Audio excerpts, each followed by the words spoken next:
Okay, you're on. Hi everyone, I am here with a Bible reading. I hope you guys are having a good day.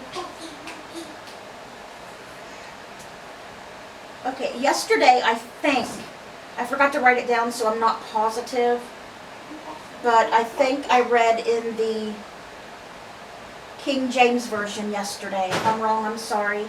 The New International Version. So today I'm going to read in the King James Version. And we'll be reading today Colossians chapter 3, verses 1 through 17. Mainly, that is Apostle Paul speaking as well. A lot of the last books of the Bible are, not all of them, but a lot of them. And we're going to continue on with Psalm 78 today with verses 32 through 55. And Proverbs chapter 24, verse 27. One little proverb. And if you're following along with the Old Testament today, it is in the book of Jeremiah. Alright, so let's begin Colossians. If ye have been risen with Christ, seek those things which are above, heavenly things, where Christ sitteth on the right hand of God. Set your affection on things above, heavenly things, not on things of the earth, like jewelry and cars and houses and guitars, whatever you worship here on this earth. You need to worry about storing up stuff in heaven. Souls, bringing those souls to Jesus and going to heaven. You won't be able to take this stuff on earth with you when you go. And if you say, well, I'm going to leave it to so-and-so, they won't be able to take that with them either when it's their time. You need to teach them to set their sights on things above, earthly or heavenly things, and not earthly things. That is the best thing you can do for someone you love. For ye are dead, and your life is hid with Christ in God. When Christ, who is our life, shall appear, then shall ye also appear with him in glory. Mortify therefore your members, which are upon the earth, fornication, uncleanliness, inordinate affection, evil conspiance, and covetousness, which is idolatry. For which things sake the wrath of God cometh on the children of disobedience, in the which we also walked some time when we lived in them. But now ye also put off all these: anger, wrath, malice, blasphemy, filthy communication out of your mouth. Lie not one to another, seeing that ye have put off the old man with his deeds. You become a new creation in Christ. Don't do the bad things you used to do. Yes, it's hard. Sometimes it takes a lot of practice. You're not going to get perfect overnight. Your goal is to just get better every day. Act more and more Christ-like. And because if other people see you as a Christian acting bad, like you did before, they're going to think Christianity's a joke. They're not going to take it seriously. And you don't want that on your head. That a soul could have been turned to Jesus, but you changed their mind on that because of your actions. And have put on the new man, which is renewed in knowledge, after the image of him that created him, God, the image of God, where there is neither Greek nor Jew, circumcision nor uncircumcision, barbarian, Scythian, bond nor free, but Christ is in all. Christ is all and in all. Put on, therefore, as the elect of God, holy and beloved, bowels of mercies, kindness, humbleness of mind, meekness, long-suffering, forbearing one another and forgiving one another. If any man have a quarrel against any, even as Christ forgave you, so also do ye. Because how can you expect to be forgiven if you yourself cannot forgive someone? And above all these things, put on charity, which is the bond perfectiveness. And let the peace of God rule in your hearts, to the which Also ye are called in one body, and be ye thankful. Let the word of Christ dwell in you richly in all wisdom, teaching and admonishing one another in psalms and hymns and spiritual songs, singing with grace in your hearts to the Lord. And whatsoever ye do in word or deed, do all in the name of the Lord Jesus, giving thanks to God and the Father by him. Would you rather do things in the name of the Lord that are good things or bad things? Because you're not doing bad things in the name of the Lord. You're doing that in the name of Satan. Because the Lord is all good. Satan is all bad. The Lord does not do bad things. So you want them to see your Father in heaven. You don't want them to see Satan as your father. Actions speak louder than words. Anybody can say anything, but their actions are how you tell their real fruit, like Jesus would say, whether they're good or bad. All right, now continuing on with yesterday, Psalm 78, verses 32 through 55. For all this they sinned still, talking about God freeing the Hebrews from the land of Egypt through Moses and his brother Aaron. For all this they sinned still, and believed not for his wondrous works. Therefore their days did he consume in vanity, and their years in trouble. When he slew them, then they sought him every time. They wanted God to come back to them when they needed something. And he did. He forgave them. A lot of times because Moses intervened on their behalf. But they always turned their backs on God again. That's why you may wonder, why did it take God 40 years for them to get to the promised land when they freed them from Egypt? That's because they sinned so much against God, treated him horribly. They seen all the things he'd done for them, and yet when they didn't get their way, they turned on him, worshiping other idols and all kinds of things, talking bad about the Lord. But the Lord always forgave them, but he was not going to let that generation see the promised land. So that generation had to die out, and their children would be the ones to enter the promised land, because that was a wicked, wicked generation. When he slew them, then they sought him, and they returned and inquired early after God. And they remembered that God was their rock, and the high God their Redeemer. Nevertheless, they did falter him with their mouth, and they lied unto him with their tongues.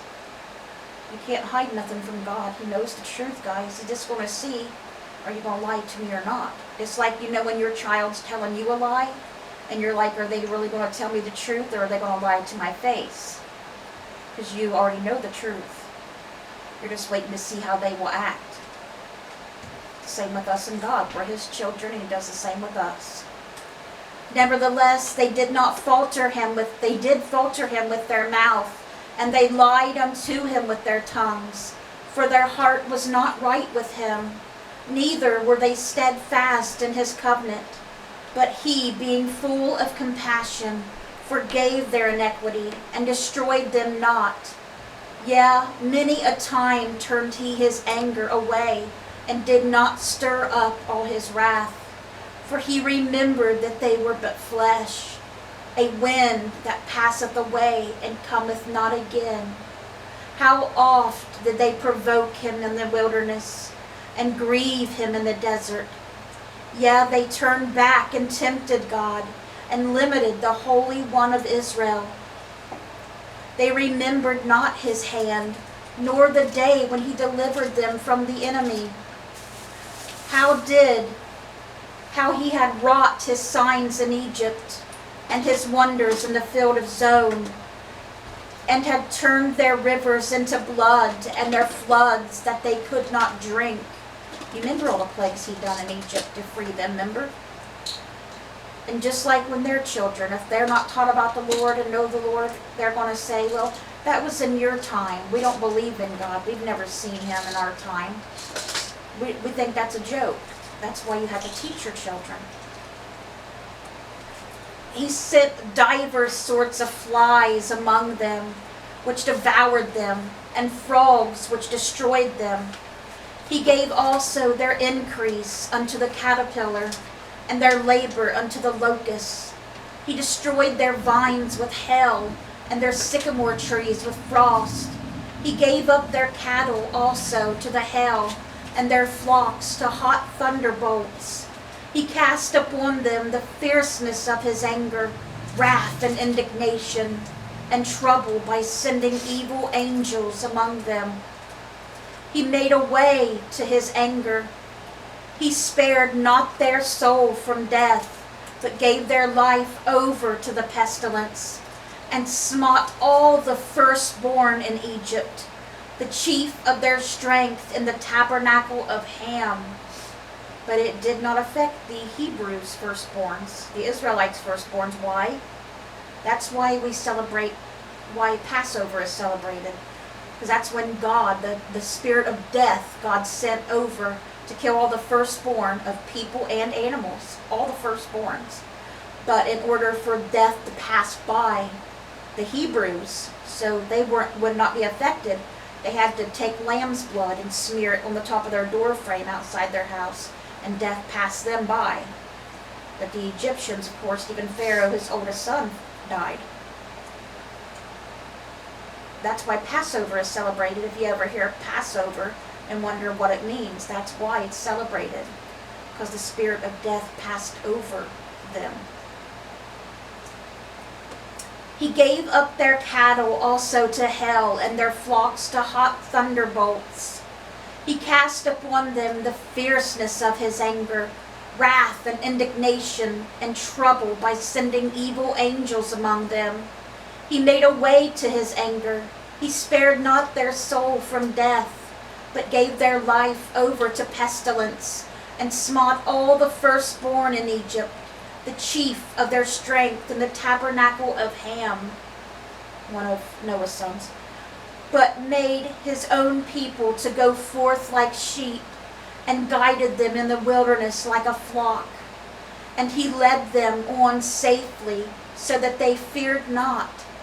But the sea overwhelmed their enemies. Remember, God parted the Red Sea, so the Israelites, the Hebrews, could cross. But then when the Egyptians started coming through, they went back together, the sea did, and it killed them. And he led them on safely, so that they feared not. But the sea overwhelmed their enemies, and he brought them to the border of his sanctuary, even to this mountain, which his right hand had purchased. He cast out all the heathen also before them, and divided them an inheritance by line, and made the tribes of Israel to dwell in their tents.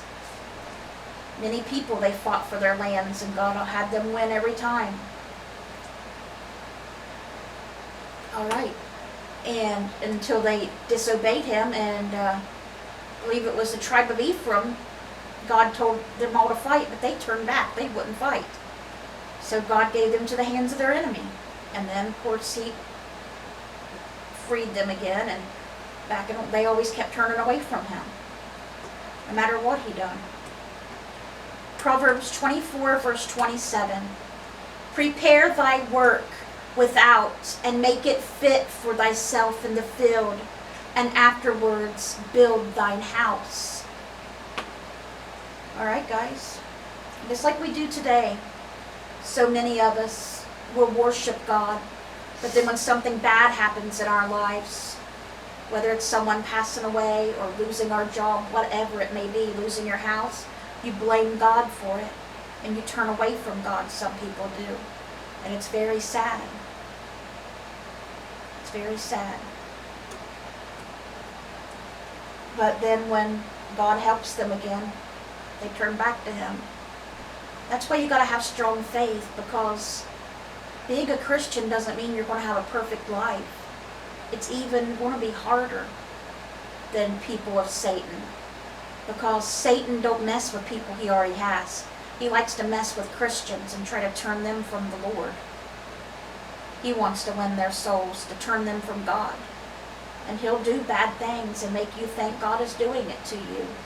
But you're being tested. You're being tested. That's why you need to keep your faith strong so you don't turn on God. And Satan will see that, and then he'll leave you alone and go on to someone else. The book of Job is a good example. If you're ever in a situation like that, go to the book of Job and read the book of Job. Scare me to death. Sliced the door, sorry. And I'll read a couple Bible facts while Sherm's at the door. Let's see where we stopped off yesterday. Everybody. And I think it was, we did the goats, the locusts, the snakes, I like that shirt. and the other snakes. 2370. The Bible has 7 or 8 words for snakes. Occasionally, snakes are mentioned in actual historical episodes, such as the serpents that attacked the Israelites in the wilderness, Numbers 21, or the snake that bit the Apostle Paul on the hand at Malta, Acts 28. And remember, it was a poisonous snake, but his arm didn't swell up or anything, had no effect whatsoever on Paul. And snake handlers. Mark 16 states that just before Jesus returned to heaven, he told his followers that they would have new powers because of their faith. They would be able to cast out demons, speak in new languages, handle deadly snakes, which Paul did, and drink poison with no harm. Some eccentric Christian groups today, mainly in Appalachia, take this to mean that all Christians must do this, but that's not true. And they handle snakes, drink poisons as part of their religious rituals. And a lot of times it doesn't bother them. Some people it does. God didn't say, if you want to be a Christian, handle poisonous snakes. No. Fish were an abundant source of food in all Bible lands. The law of Moses, Deuteronomy 14:9 and 10, allowed eating whatever has fins and scales, most fish, but it prohibited eating whatever did not have these, thus excluding sharks, eels, and rays, and water mammals, reptiles, and invertebrates. The Israelites, as well as Jesus and his disciples, regularly ate fish. The symbolism of fish. Sherman. Fish and fishing are mentioned symbolically many times in the Bible. Usually the imagery has to do with catching fish, whether with nets or otherwise. 18. Amos' prophecy about Samaria's doom is jarring. They shall take you away with hooks, even the last of you with fish hooks. Amos 4:2. Jesus spoke of making his disciples fishers of men. Matthew 4:19. Deuteronomy 4:18 prohibited making an image of a fish.